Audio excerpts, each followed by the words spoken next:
Samantha Sedlecki, University of Connecticut. I have two questions, actually. The first one is about the data assimilation, and the state estimate. If you are assimilating, pH, is that know anything about the assimilation going on for oxygen? Is there an interaction there? Yeah, the biogeochemical model, the sea ice, the ocean model are fully coupled, and the sensitivities, so to a pH measurement, propagates through the model physics to everything else, including temperature and salinity. And same with temperature and salinity will propagate through. So everything is coupled. We don't have, one thing that would really strengthen the coupling is if the shortwave attenuation was a function of biomass. We haven't put that in yet, but everything is coupled, so it is the biogeochemistry directly constrains the physics. And my second question is, does the calcite belt show up in the state estimate, and how much does it impact the surface pH, the calcification going on there? That's a great question. So silicate is not prognostic right now. We prescribe silicate. So I don't know how, we have a postdoc who really wants to put silicate in this whole thing. I don't know if that kills any kind of, I guess I didn't understand the question fully enough, but definitely we're gonna, because we don't have silicate, which I think is important for that. Well, it's more about the calcite, calcium carbonate. Is this still live? Can you hear me? Yeah.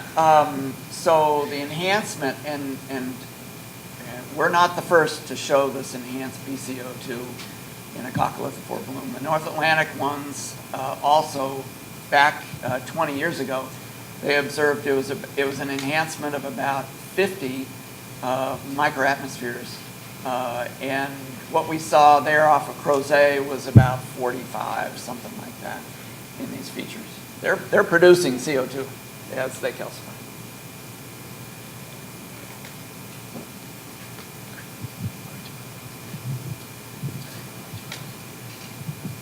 Hi, Andrea Fossbender and Bari. I just had a comment that maybe you guys could expound on, which is that if you have calcification and it's somewhat patchy, so Magdalena showed a bit of work showing that sub-mesoscale fields can make a big difference in what you measure in a certain location. When you're thinking about the SOCOM floats, we're starting to get a lot of data, but it's still kind of patchy, and so that could really influence the interpretation of seasonal cycles and stuff. And I know that this is sort of a thing going on in the community right now, and I was just wondering if you could comment on that. Yeah, so the SOCOM floats, you have to decide what you're trying to constrain, and so what we've decided is the large scale. And so those small scale patches we're really considering noise, and you have to beat that down and get enough observations every 10 days. We know that those small scale features are important, as Magdalena showed, are important for the large scale as well. And so really the hope and the vision of SOCOM is to provide this large scale background state, we call it the scaffolding really, and then there'd be other people who would go out and do process studies and try to understand how this small scale affects the large scale, and eventually once we understand the seasonal cycle, once we have, say, the 200 floats, then maybe we'll start using some of those cycles because it's iridium, you can change the mode of operation at any time. Maybe we'll somewhat use some of those to try to understand the smaller scales and to get a better idea of the whole interaction. I love the idea of using, say, 50 of the 250 cycles to really try to understand those things, but that's not what we're going to do until we get a good background seasonal. There is not a good understanding of how the noise level yet, or the signal level. Yeah, and I think, from observational studies, we are definitely learning that, these things matter on very localized regions, but whether we know it does matter on a basin scale, I don't think from the observational assessments we know exactly whether they do matter on the large scale or not. It's a great research question. I think this one. Cheryl Harrison, CU Boulder. So I'm assuming West Coast Bling, like Bling, does not have an explicit ecosystem model? And Right. so this kind of gets back to the question raised earlier in the week is, do we need complexity in our ecosystem models to represent biogeochemical cycles? And one of the things that the Bling literature has said is that these quick transformation rates operating at sub-mesoscales might be where that approach fails. I'm wondering if the panel can comment on if this rate-based approach of biogeochemical modeling, does it fall apart anywhere in the Southern Ocean? My interpretation is that right now we're trying to get kind of the large scale, as you said, seasonal.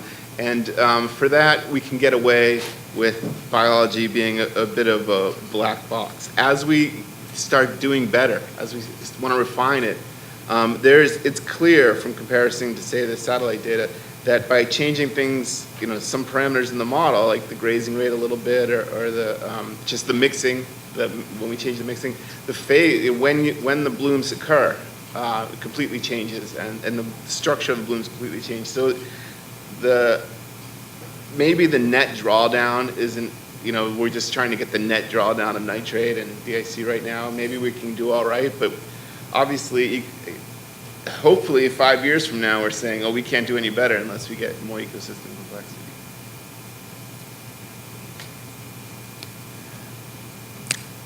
Hi, yeah, Adam again. This is a question for Barney, and then I guess for Matt too. Have you looked at the ALK star tracer in the mode water? If there's so much coccolith production, you might see a big negative ALK star signal along that water mass. Yeah. I know Nick Bates has. I don't think he's published it yet, but I think he has. I mean, the signal is pretty strong, and yeah, I don't know more on that. Yeah, I get requests to put starred variables, that's PO4 what I was star, gonna ask, ALK yeah. star, and N star on the server, and so there's some on there, and I'm happy to put them on there. It comes with NetCDF, and you can just go have a look. Cool.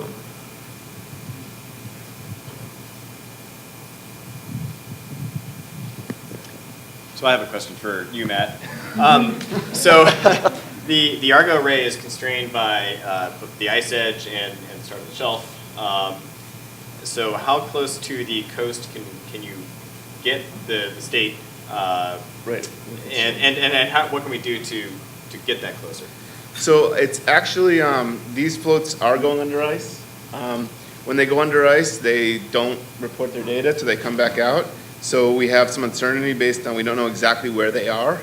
But we can put floats all the way, unless there's perennial ice, which is true in parts of the Ross Sea, the Weddell Sea, we can put these floats right up to the continent. We don't put them shallower than 2,000 unless we're comfortable with losing them. There's some that will hit 2,000 and be fine. We have had one that hit 700 meters, sat there for a long time, and then came up. So really, when you start thinking about the continental shelf, you really start thinking about the Alamo floats that you heard about earlier and what we can do with those, because those you can just kind of drop.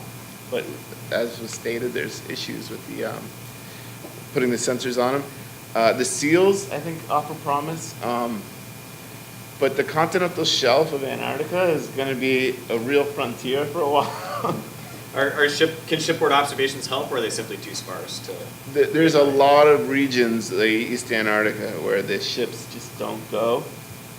And if they do, they can leave a float, but you may never get it. You might not see it again. So there's Steve Reiser did put, I think, 5 floats in front of one of the glaciers recently, and they would just hit the bottom, and then they'd come up, and it worked. But there's a good chance that they could go under the ice shelves, or they could. It's a rough area to work. Sure. It's not a goal of SOCOM or of the BSASI project to get the Antarctic continental shelf yet. That's really pessimi mucho. I would note that one of the major limitations for us working down there, because we're not on an ice-hardened vessel, is Lloyd's of London won't let the ships go south of the 60 degrees south. 60, okay. And it's a line in the sand, and so all of our observations have had to stop there. And that there's activity down there, that we'd love to sample. Yeah. I think we should say that there's gliders and other things that are over the shelf that are getting some very high resolution data that can help, so. And you can put these, the biogeochemical sensors that are on these Argo floats can go on gliders just Yeah. as easily. And so for things like the Western Peninsula and regions where we have stations close by, I think gliders are really the future. Yeah, that's a good point. We have some. Yeah. So gliders. And we assimilate gliders as well. So it's important for the gliders to get their data in the archives. So I had a related question that I guess this is maybe Magdalena. So you showed that biological rates can be much faster than physical processes, and float samples about 10 days interval. So I'm wondering if there is some undersampling with the cycle of the floats being longer than the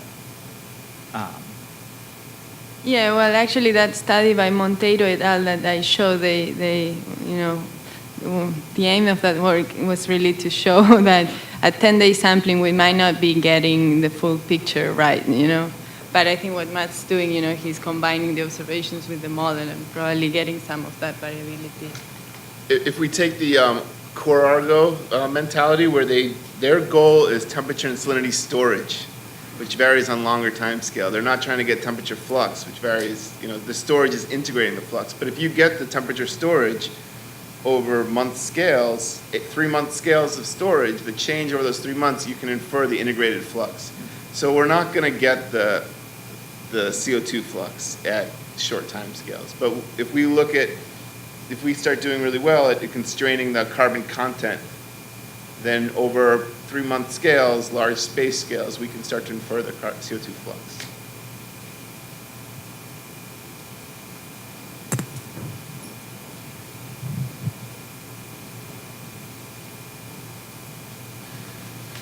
Just to follow on from that, sorry, Philip Boyd, I'm Asked Australia. Just to follow on from that, for the last 2 years, out of Australia, we've been running an experiment called Sphere Bear.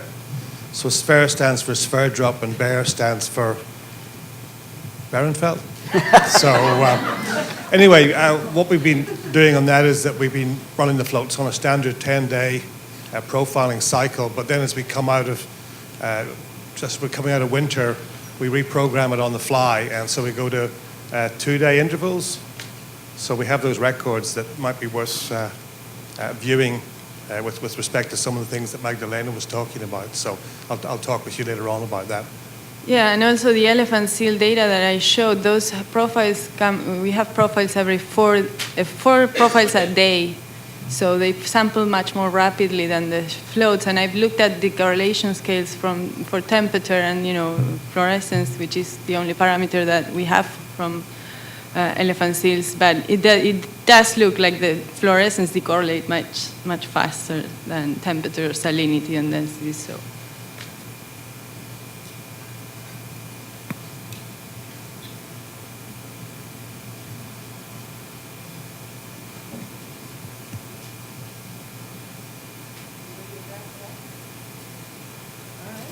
How about a round of applause for